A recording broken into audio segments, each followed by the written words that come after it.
Fields. We're talking Phyllis Diller. We're talking Steve Goldberg. So anyway, let me bring up Tom Padovano. Thank you, Bruce. Yes. My name is Tom Padovano. I am half robot and half Italian.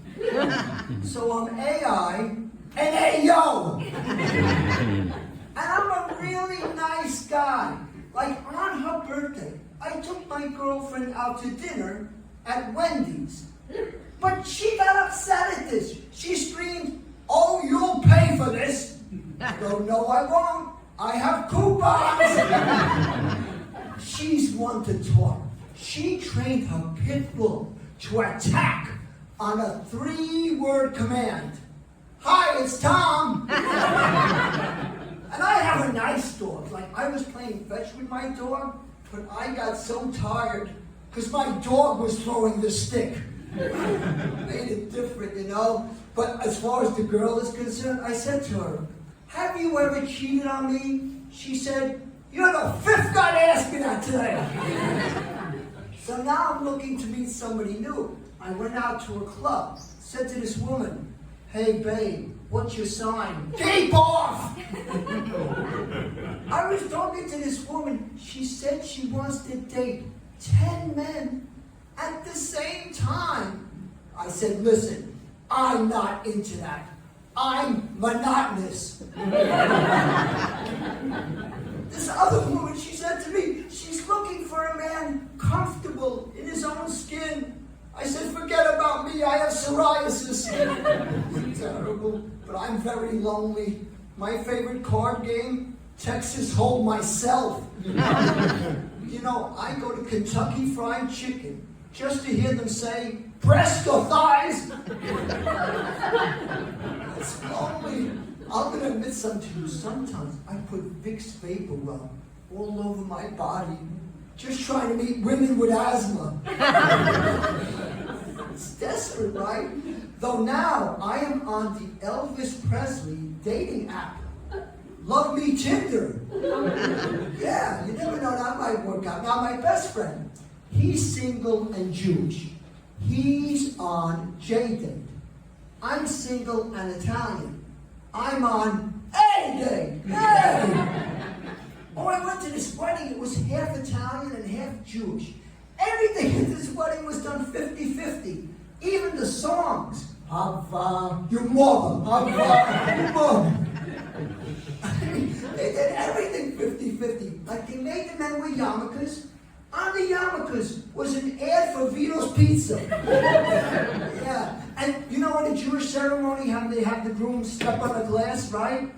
Well, here the groom was Italian. He slapped it. It's different. Oh, my Uncle Chooch was at the wedding. Yeah, my Uncle Chooch. It was so exciting because 2 days before the ceremony, he got what he needed. Parole. Yeah. Now, he's a tough guy, you know, but he has such a nice wife. And a few months ago, he was in the hospital, and his wife comes visits him. And he says to her, "Yo, bride, you were there for me when I was abusing alcohol. You were there for me when I was a drug addict. And look at this, you're here for me again. So I've been thinking, you're a jinx." What a terrible thing to say. Now, Chooch is from the old country, and when he came to America and saw the Statue of Liberty, he cried because it was the first woman he ever saw with shaved underarms. You don't see that in Italy. Now, Chooch and I both come from a poor family. I do come from a poor family, but let me tell you something. Every night, my mother had food on the table. I wish we also had plates. Now, I was an obnoxious kid. When I was 7 years old, I said, "Mommy, was I adopted? I'm working on it." Or I remember once I said, "Mommy, I wanted a toy truck for my birthday. I didn't get one. I'm upset." She goes, "Stop it. You just turned 50. Still wanted it. I had tough teachers in school. Anybody out there ever go to school? Oh, good, an educated crowd. I'm not used to that. Yeah, I went to school, but I had tough teachers. Like in gym class, when we played dodgeball, the gym teacher drove the dodge. I mean, it was terrible. I was such an idiot, you know? I got left back so often. I was the only kid in 3rd grade old enough for jury duty. It's pretty bad. Oh, it's so embarrassing. My teacher made my parents write on the blackboard 100 times, "We won't have more children." It's a terrible thing. I wish I was young again. Did you know that Bugs Bunny is 80 years old? Yeah, 80 years old. Now when he says, "What's up, Doc?" it's his cholesterol. Porky Pig is 77. Yeah. When he goes, "That's all, folks," it might be. It's sad. You know what's amazing though? Porky Pig is still earning money. Yeah. He's still bringing home the bacon. Pretty amazing, you know? Oh, speaking of bugs, my apartment has them. It's disgusting. And the other day, I ran out of Raid. So, I sprayed a cockroach with Lemon Pledge. The cockroach died, but had a fantastic finish. That was a good-looking cockroach. And you know, I deserve better than that, because like I said, I'm a nice guy. I was on the subway platform. This man said, "Do you know what train goes to Coney Island?" I said, "Yes, I do." "Good luck." Bye. I didn't have to answer the guy right. On Amazon, I ordered a New York City subway map t-shirt. It's delayed. Makes sense, right? Oh, this young guy yells to me, "Jump the turnstile." I said, "Jump the turnstile?" Every time I swipe my Metro card, I throw out my shoulder. Drop the turnstile. Now, I don't know if you know this, there's a shortage of subway conductors. So, I asked my Uncle Dulio if he's coming out of retirement to be a subway conductor again. And he said, "What a minute, Times Square." I guess that's yes, you know. And I used to take the subway when I went to work. Anybody out there ever have a job? Wow, an educated crowd. Like I said, I like this. Yeah, I've had a lot of jobs. Crazy bosses. I had this one. If I made a mistake, she would say, "Tom, look at the mistake you made." But if she made a mistake, "Oh, Tom, look at the mistake we made." So I said, "Well, boss, look at the ugly dress we're wearing." I got fired. I had this other boss, a real tough guy, a real, a Mama Luke, a Choo-Choo Gavo, you know what I mean? Every day he would say the same thing. "So, working hard or hardly working?" I finally had enough. I grabbed his neck, squeezed it, and said, "Well, boss, breathing hard or hardly breathing?" I got fired. I don't understand it. And one thing about me, I'm always on time with my job. I'd be at my desk 9 a.m. and I would start working. Well, one day I came in at 10. My hair was messed up. My face was bloodied and bruised. My clothes were ripped. And his boss said, "What happened to you?" I said, "I fell down a flight of stairs." He said, "That took an hour?"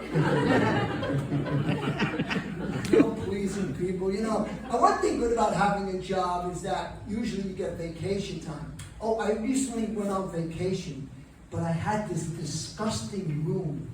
It smelled of urine. Let me tell you something. That's the last time I rent from Airbnb. Learned my lesson. And I wanted to do something wild, something crazy on this vacation. So I tried renting a Jaguar, but I was told no by the zoo. Would have been nice, And I haven't been feeling well lately, so I switched health plans. I was with Blue Cross. Now I am with International House of Physicians. IHOP. Yeah. Well, I love IHOP because they have this great slogan. If we can't cure you, relax. We will pay for your funeral. Really nice of them, you know? So they gave me this doctor, Dr. Julio Alejandro Bernstein. Oh, this man is brilliant. He taught me things I never knew, like how to approach an attractive woman in a restaurant without fear of rejection by using the Heimlich maneuver. They never resist, you know? And he's an amazing doctor. He examined me for less than 5 minutes, and he insisted I come back the next morning for an autopsy. He said, that's very thorough. But he got mad at me. I said, doctor, it hurts me when I touch here. Hurts me when I touch here. Hurts me when I touch here. He yells, idiot, you got a broken finger. And then I said to him, well, doctor, what do you do when you don't feel well? He goes, well, I go to my girlfriend's house. I hug her. I kiss her. And before you know it, I feel better. I said, is she home now? I would like that, you know? But you know, there's certain doctors that are mean. My aunt went to the doctor and he said to her, Mrs. Sicko, you only have 10 to live. She goes, what do you mean? 10 years? 10 months? He said 10. 9. 8. That's not nice. Now let me tell you something though. If you want good things to happen, you gotta do your part, right? You gotta do your part. It's like my Uncle Luigi. Now every Sunday, we go to church together, and every Sunday, he prays the same prayer. Oh God, please let me win the lottery. Oh God, please let me win the lottery. So the sky gets dark, and a voice comes from the sky and says, you want to win the lottery? Do me a favor. Buy a ticket. You gotta be in it to win it, you know? And you know, I realize I'm never gonna become famous for my comedy, but there are certain members of the Padovano family that should have became famous, but didn't. Like my great, great, great, great, great uncle, Alexander Graham Bell Padovano. Yeah, he's the person that really invented the telephone, and when he made his first call, the woman that picked up said, how'd you get this number? Oh, and then there's Paul Revere Padovano, who rode up and down Staten Island yelling, the Goombas are coming, the Goombas are coming. And they sure have. Well, you know, I said a lot of things today to you people, and that's really not like me, because I'm actually a very private person. As a matter of fact, I just had printed 1,000 none of your business cards. But you know, I'm glad I told you people all these things. I felt very comfortable saying all this stuff, and I would actually tell you more, but it's time for my nap. Thank you for listening.